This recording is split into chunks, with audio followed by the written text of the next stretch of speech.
देखिए स्टूडेंट्स, आज हम बॉडी स्ट्रक्चर में जो स्केलेटन होता है उसके बारे में पढ़ेंगे कि स्केलेटन जो है कौन कौन सी बोन्स से मिलकर बना होता है। हमारी जो पूरी बॉडी होती है वो एक ढांचे पर, स्केलेटन पर बनी हुई होती है। किसी भी चीज़ को बनाने के लिए एक बेस चाहिए होता है, तो वही वो जो बेस है, हमारी पूरी बॉडी का जो बेस है वो क्या होता है, स्केलेटन सिस्टम होता है। ये एक स्केलेटन सिस्टम है जो कई सारी बोन्स से मिलकर बना हुआ है। यहाँ हम देख रहे हैं कई सारी बोन्स हैं। इन अलग अलग बोन्स को अलग अलग जगह पर होती हैं ये बोन्स, और इनको अलग अलग नाम दिए गए हैं इन बोन्स को। आज मैं आपको उन्हीं बोन्स से इंट्रोड्यूस कराऊंगी कि कौन सी बोन्स को क्या बोलते हैं और वो किस जगह पाई जाती है। सबसे पहले हम आते हैं, ये सबसे ऊपर जो हिस्सा होता है उसको बोलते हैं हम स्कल। ये जो आपको दिख रहा है वो कौन सा हिस्सा है, स्कल वाला हिस्सा है। ये स्कल यहाँ से लेकर यहाँ तक, अगर मैं कहूँ अपनी बॉडी में, तो ये पूरा हिस्सा जो यहाँ से यहाँ तक है वो क्या है, स्कल है। इसमें आप देखते हैं हमारी जो ब्रेन है, ब्रेन के 3 पार्ट होते हैं। इसमें 3 पार्ट आपको दिखाई दे रहे होंगे। हमारा ब्रेन जो है वो टोटल 3 पार्ट में बटा हुआ होता है। सबसे पहले आपका fore brain, mid brain and hind brain. जो आगे की साइड हिस्सा होता है वो कहलाता है फोर ब्रेन, और जो बीच में जो हिस्सा होता है ब्रेन का वो कहलाता है आपका मिड ब्रेन, और जो सबसे पीछे की साइड, इस साइड जो सबसे पीछे की साइड जो हिस्सा होता है वो कहलाएगा आपका हाइंड ब्रेन। इसी प्रकार से ब्रेन के जो आगे की जो बोन्स होती है वो कहलाती है क्रेनियम बोन। कौन सी बोन, क्रेनियम बोन्स कहलाती है। इसके बाद हम जब नीचे की साइड आते हैं तो ये आपका जॉ वाला स्ट्रक्चर है। ये जो आपका जबड़ा है इसमें टीथ होते हैं। कितने टीथ होते हैं, 32 टीथ होते हैं, जो लाइफ में 2 बार आते हैं। सबसे पहले मिल्क टीथ और उसके बाद परमानेंट टीथ आपके आते हैं। जब मिल्क टीथ चले जाते हैं, निकल जाते हैं, तब आपके परमानेंट टीथ आते जाते हैं। इसके बाद आप देखते हैं ये जो एक पूरी बोन्स जुड़ी हुई है, जिस बोन से स्कल जुड़ा हुआ है उस बोन को बोलते हैं हम वर्टिब्रा। ये जो पीछे की साइड बोन दिख रही है आपको, ये वाली बोन, ये कौन सी है, वर्टिब्रा बोलते हैं।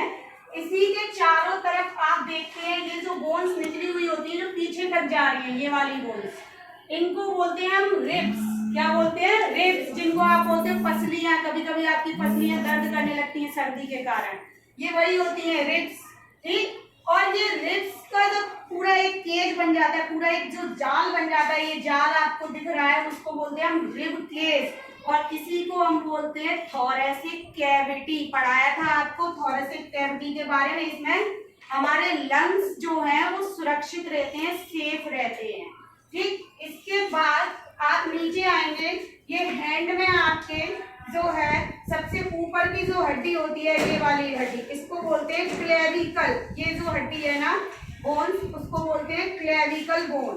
फिर उसके बाद जो बोन आती है उसको बोलते हैं हम, ये जो सीधी एक बोन होती है हमारे इधर पाई जाती है, इसको बोलते हैं हम अल्ना।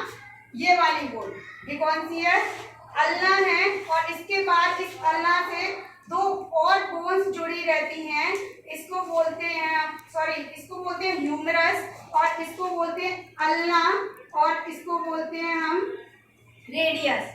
ये ह्यूमरस बोन है सबसे ऊपर की, और इसको बोलते हैं अल्ना, और इसके बाद है ये रेडियस। कौन सी बोन है ये, रेडियस, ह्यूमरस, अल्ना, रेडियस। और इसके जस्ट बाद ये रेडियस से आपकी, रेडियस और अल्ना से बोन्स जुड़ी रहती है। वो किसके द्वारा जुड़ी रहती है, कार्पल्स के द्वारा। जो हमारा हाथ होता है, ये जो हैंड है ना, ये कौन सी है, कार्पल्स। और कार्पल्स के जस्ट बाद ये जहां से हम उंगलियों को फोल्ड कर सकते हैं, ये कहलाती है आपकी मेटाकार्पल्स। कौन सी, मेटाकार्पल्स। और इसके बाद मेटाकार्पल्स के बाद आती है आपकी फेलेंजस। ये जो उंगली आपकी यहाँ से मुड़ रही है, ये कौन सी बोन है, फेलेंजस बोन। कौन सी बोन है, फेलेंजस बोन। इसके बाद नीचे आते हैं हम, इसको बोलते हैं, नीचे आने पर ये जो आप देखते हैं आपके पैर में 3 हड्डियां पाई जाती हैं। सबसे पहली हड्डी है ये फीमर, सबसे पहली बोन्स जो है वो फीमर है। ये हमारे हमारी बॉडी की सबसे बड़ी बोन है। हमारी बॉडी की आप देख रहे होंगे अभी तक जितनी भी बोन्स है वो इससे बड़ी नहीं है। ये हमारी बॉडी की सबसे बड़ी बोन है। हमारे स्केलेटन सिस्टम में सबसे बड़ी हड्डी होती है, सबसे बड़ी बोन होती है। कौन सी? फीमर। फीमर से दो और बोन्स जुड़ी होती हैं, जिसको एक को बोलते हैं, ये जो मोटी वाली होती है उसको बोलते हैं हम टिबिया, और इसको बोलते हैं फिबुला। क्या बोलते हैं? Tibia and fibula. और ये टिबिया एंड फिबुला जिससे जुड़ी रहती हैं उसको बोलते हैं पटेला। क्या बोलते हैं हम? पटेला। जो हमारे घुटनों में होता है, नी में जो होता है उसको बोलते हैं हम पटेला। और पटेला से ये दोनों बोन्स जुड़ी रहती है, टिबिया एंड फिबुला।